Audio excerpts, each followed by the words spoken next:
Tristen, got to be pretty impressive what you just came off that time in the 60-meter days, the school record time.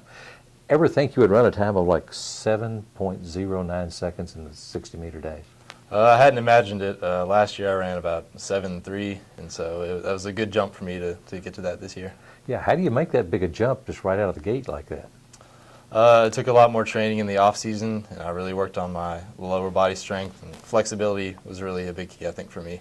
Of course, as good as that time was, you just barely beat a teammate, didn't you? Right, right. Yeah, I mean, that's pretty incredible to think the two of you could run that kind of times like that. I mean, how much does that help to have a teammate that like pushes you like that? Yeah, it's been great having Roman back on the team. We go back and forth at practice every day, and especially out the starting blocks, we're very competitive, so it's been great having him to push me. And then you two were part of the 4x200 relay team that also broke the school record set back in 2010. Mm-hmm. What kind of things do you think that team can do this year? We're hoping to translate that into the outdoor season with our 4x100 team. And of course, our big goal is to make it to nationals and hopefully maybe win conference. And so if we can translate that in outdoor, have a good enough time to make it to nationals, that'd be our dream with that. How hard is it to translate indoor speed into outdoor speed? Since I have no speed anywhere, I can't even understand. But what's the difference between being able to run fast indoors and run fast outdoors? Right. The main thing with indoors is it's early in the season, and so you're still getting stronger and stronger as the season goes on. And also with indoor, it's a smaller track, so you have more turns. And so once you make it to outdoor, you're supposed to run faster because the turns aren't as sharp. And it's also warmer outside. And as the season progresses, we get stronger and stronger and stronger. But it could be windy, and it could be distractions in the stands. And I mean, aren't there other things that could make running outdoors tougher?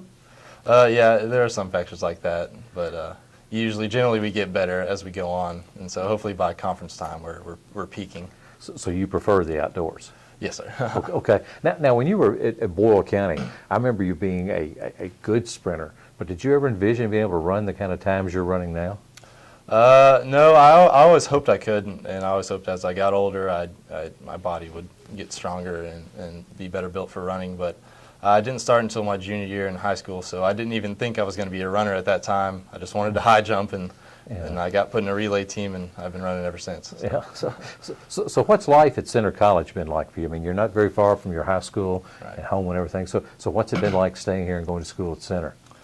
People always talk about a center bubble, and that when you go here, like, you don't really see much of the outside world. So it really does feel like I'm in a different city almost when I'm on campus. So that hasn't been too bad living in my hometown. So you stay on campus, what, 80% of the time, more than that? Yeah, probably about 80% of the time. I go home and I sometimes I go to church with my family, and so that's good to get away sometimes. Now, I am disappointed. I don't make every football game, but the football games that I do make, I just assumed you would translate some of that training you had at Boyle County, carrying the flag and with the body paint and all that over here to the Center football game. I've never seen you running up and down the Center sideline carrying a flag with full body paint or anything. Have you forgot how to do that? I haven't forgotten. Yeah, I don't know. How did you ever get started in doing that? We weren't as involved, lower classmen when we got up to senior year, and we got to kind of run the show, and just school spirit. It was more fun in high school, I guess, and just to be silly and running the flag was fun. I mean, sometimes you even did push-ups and stuff after touchdowns, didn't you, if I remember right? I don't think I did. You didn't? Some other people may have, but yeah. Yeah. So what kind of things here at Center now are you involved? I assume maybe it's a few things that are a little more mature than running the flag. I guess. I'm participating with the Center ambassadors. So I do extracurricular stuff like that, and just running and studying takes up a lot of time as well. So yeah.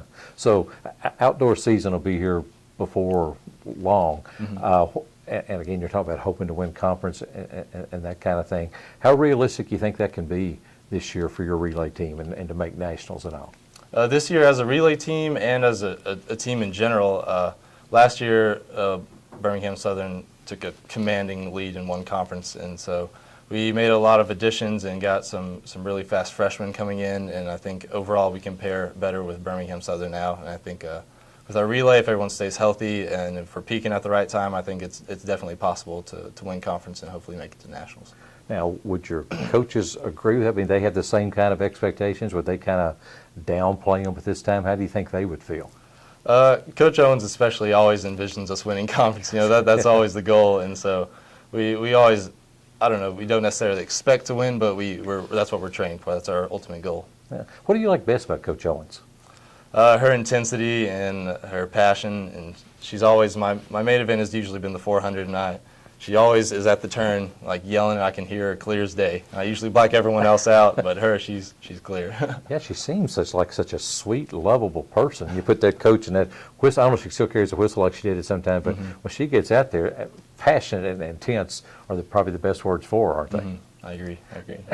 Also, well, good luck. Keep up that speed. If you need any extra help training outside, just holler at me, and I'll come and see how far I can run with you, okay? All right. Thank you.